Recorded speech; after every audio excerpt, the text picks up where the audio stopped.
It didn't take much to find that Winnipeg has a pretty creepy collection of ghosts. And it took an outsider I'm from Victoria, British Columbia. to see what was right before our eyes. In the dark, they didn't see much. They sat for many nights before there would be phenomena, and often they'd have to sit for another 20 sittings before they could build the energy. He's talking about a group in the early 1900s of Winnipeg's social elite.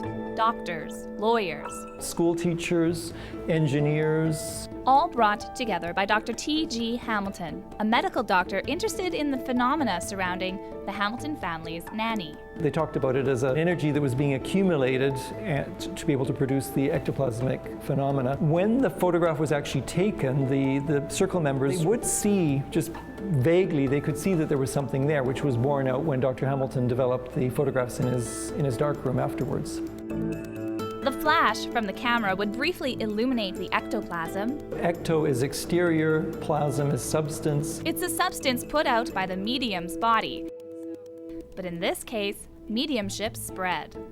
In many of the most successful groups, it has been believed that the energy was drawn from all of the group members, and that's why it was very important for continuity and for everyone to be available on every evening. This researcher understands the commitment. I was given the Hamilton books in the late 1980s, and I wasn't really convinced. I said, well, how could this well-educated group of individuals in Winnipeg, really leaders of the community, be easily fooled? On 4 occasions, there were affidavits that were signed by all of the participants. And you can see their big eyes in the photographs as they didn't really believe it was real, but there they are, and the table's in full flight in the air.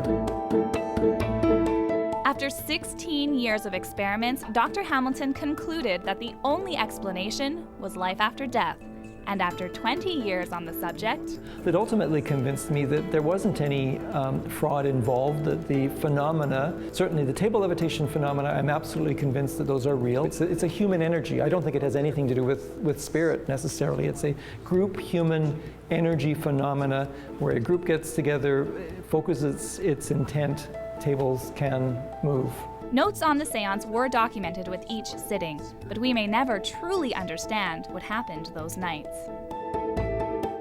There are few groups that are willing to put in the disciplined commitment to meet week after week after week, year after year, to get to the point of producing full non-contact table levitations or ectoplasm. Despite all our tools for instant communication, we simply lack the means for mediumship.